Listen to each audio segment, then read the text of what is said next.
선샤인 비타민이라는 별칭을 가진 비타민 D. 이 독특한 별칭답게 매일 햇볕만 잘 쬐면 얻을 수 있는 지용성 비타민 중 하나입니다. 하지만 여러 가지 이유로 현대인에게 가장 부족한 성분이라 보조 투여를 고민하는 분들도 많습니다. 우리의 일상생활에 꼭 필요한 성분인 비타민 D의 보조 투여. 과연 안전하고 효과적일까요? 이 비타민 D는 혈액 중의 칼슘과 인해 대사를 조절하여 뼈를 형성하고 유지할 수 있게 도와주는 필수 영양소 중 하나입니다. 이런 비타민 D가 부족할 경우 어떤 현상이 생길까요? 골다공증 같은 뼈 질환이나 근육통, 만성 피로 등의 증상을 앓게 될 수 있고 우울감이나 무기력감 같은 신경계 증상도 느끼게 된다고 합니다.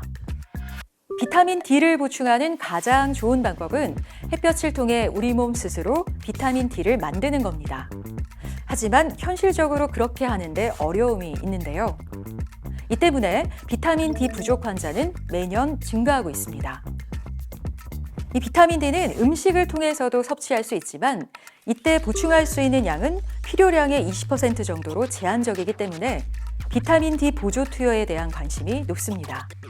하지만 비타민 D를 보조 투여했을 때 그 효과성이나 부작용에 대한 의문을 품는 사람들 역시 적지 않습니다.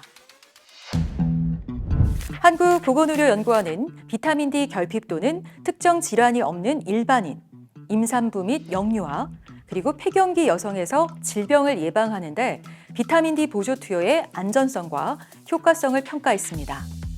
총 19편의 체계적 문헌 고찰을 검토한 결과는 어땠을까요? 비타민 D 보조 투여 시 가장 흔한 부작용은 고칼슘 혈증과 고칼슘 요증으로 알려져 있는데요. 먼저 특정 질환이 없는 일반인에서 비타민 D를 보조 투여했을 경우 투여하지 않은 그룹과 비교해 이상 반응이나 부작용 발생 사례가 확인되지 않아 안전성에 차이가 없었습니다. 임산부와 신생아, 그리고 영아들 또한 부작용이 발생할 위험도에서 차이를 보이지 않았고요. 폐경기 여성을 대상으로는 고칼슘 혈증, 고칼슘 요증 등의 부작용이 일부 보고되었으나 그 빈도가 드물었습니다. 안전성을 비교한 세 그룹 모두 비타민 D 과다 복용으로 인한 부작용의 위험도는 낮다고 평가되었고 부작용을 보고한 문헌은 없었던 것으로 확인됐습니다. 효과성의 경우 특정 질환이 없는 일반인에서 비타민 D 보조 투여 시 근골격계, 심혈관계, 당대사 및 당뇨병, 감염과 면역계 질환과 관련해 일부 지표의 개선 효과가 확인되었지만 연구들 간의 결과가 일관되지 않고 근거의 수준이 낮았습니다.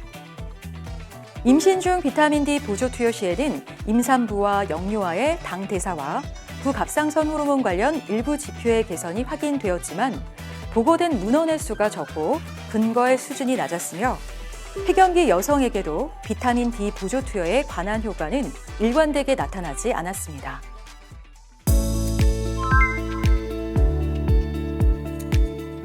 평가 결과를 종합하면 비타민 D 결핍 또는 특정 질환이 없는 일반인, 임산부 및 영유아, 그리고 폐경기 여성에서 비타민 D 보조 투여는 안전하다고 평가했습니다. 하지만 비타민 D 보조 투여로 인한 근골격계, 심혈관계, 당대사, 면역계 관련 개선 효과는 일관되게 확인되지 않았고 해당 연구들의 신뢰도가 낮아 효과성에 대한 근거는 아직 충분하지 않다는 의견입니다. 따라서 향후 비타민 D 결핍 수준 및 적절한 투여 경로, 비타민 D 종류, 장단기 효과를 입증하기 위한 추가 연구는 필요할 것으로 보입니다. 경구제 혹은 주사를 통해 비타민 D 수치를 상승시킨다 해도 다른 원인들 역시 개선되어야 하므로 보조 투여보다는 전반적인 영양과 신체 개선이 더 필요하고요. 또한 비타민 D 결핍이나 부족 상태가 아닌데도 인위적으로 복용할 경우 독성의 위험이 생길 수 있으므로 의료진과의 상담을 통해 적절히 보조 투여해야 할 겁니다.